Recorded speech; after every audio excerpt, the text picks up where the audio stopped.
আসসালামু আলাইকুম। আজকে আমি আপনাদের সাথে কথা বলবো যে হৃদরোগের ঝুঁকি বাড়ায় যে সকল খাবার, 5টি খাবার, ওই বিষয় নিয়ে আমরা আজকে কথা বলবো। এক নম্বর যে খাবারগুলো যে আমাদের সবচেয়ে বেশি হৃদরোগের ঝুঁকি বাড়ায় সেটা হচ্ছে ভাজা খাবার। আমরা তৈলাক্ত যে ভাজা তেল দিয়ে যে ভাজা খাবারগুলো আছে, আমরা দৈনন্দিন জীবনে ম্যাক্সিমাম খাবারগুলো আমরা খেয়ে থাকি। বিশেষ করে বিকালের নাস্তায় আমরা এগুলো খেয়ে থাকি। এক নম্বর হচ্ছে চপ, পুরি, বেগুনি, এই সকল ভাজা খাবারগুলো, এবং কি হচ্ছে আমরা থাই রেস্টুরেন্টগুলোতে চিকেন ফ্রাই, এই সকল যে ভাজা খাবারগুলো খাই এগুলোতে প্রচুর পরিমাণে কোলেস্টেরল থাকে, যেটা স্যাচুরেটেড ফ্যাট থাকে, যেটা আমাদের রক্তনালীতে জমে আমাদের হৃদরোগের ঝুঁকিটা অনেক বেশি পরিমাণ বাড়ায় দেয়।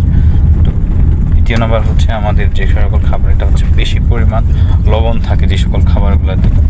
এই লবণযুক্ত খাবারগুলো আমাদের রক্তের চাপ বাড়ায় দেয়, এবং এটা আমাদের কিডনিতেও প্রবলেম করে। কিডনির প্রবলেমের পাশাপাশি আমাদের হার্টের বড় ধরনের একটা এফেক্ট তৈরি করে। তো এই সকল খাবারগুলো আমাদেরকে অ্যাভয়েড করতে হবে। 3 নাম্বার হচ্ছে আমাদের যে সকল রেড মিট, লাল মাংস, এই সকল খাবারগুলোতে আমাদের স্যাচুরেটেড ফ্যাটের পরিমাণ থাকে, যা আসলে রক্তনালীগুলোতে জমে রক্তনালীগুলোকে অনেক চিকন করে দেয়, রক্তনালীগুলোকে ব্লক করে দেওয়া হয়। তো সেই সকল খাবারগুলো যত কম পরিমাণে খাওয়া যায়, লাল মাংস যেমন গরুর মাংস, এগুলোকে অ্যাভয়েড করতে পারলে, কম পরিমাণে খাইতে পারলে, নিয়ন্ত্রণ করে, তাহলে আমাদের এই ঝুঁকিটা অনেকগুলো কমে যাবে। তারপর হচ্ছে আমাদের সিগারেট স্মোকিং, এটা হচ্ছে বড় রিস্ক ফ্যাক্টর আমাদের হার্টের বড় সমস্যা করার ক্ষেত্রে। এটা সবচেয়ে আমাদের শরীরের জন্য সবচেয়ে বেশি পরিমাণ ঝুঁকি তৈরি করে আছে স্মোকিং, সিগারেটটা। আর পাশাপাশি অ্যালকোহল, যেটা আমরা মদ বলি বা বিয়ার, এই ধরনের খাবারগুলো আসলে এজ এ রেজাল্ট আমাদের সমাজে এখন প্রচলিত হয়ে যাচ্ছে।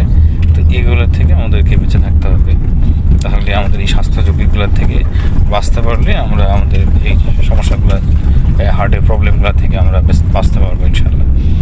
আর যে সকল জিনিসগুলো আমাদের করা উচিত রেগুলার, প্রতিদিন দৈনন্দিন জীবন, সেটা হচ্ছে এক নম্বর হচ্ছে আমাদের নিয়মিত ওজন নিয়ন্ত্রণে রাখা।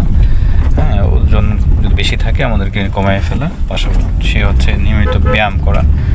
সপ্তাহে 3 থেকে 4 দিন আমাদের নিয়মিত যদি আমরা রেগুলার ব্যায়াম করি, সেটা হতে পারে সাঁতার, হাঁটা, তারপরে এজ রেজাল্ট জগিং হতে পারে, বিভিন্ন এক্সারসাইজ, জিম হতে পারে। তো এগুলো আমাদের হৃদরোগের ঝুঁকি অনেকখানি কমায় দিতে পারে।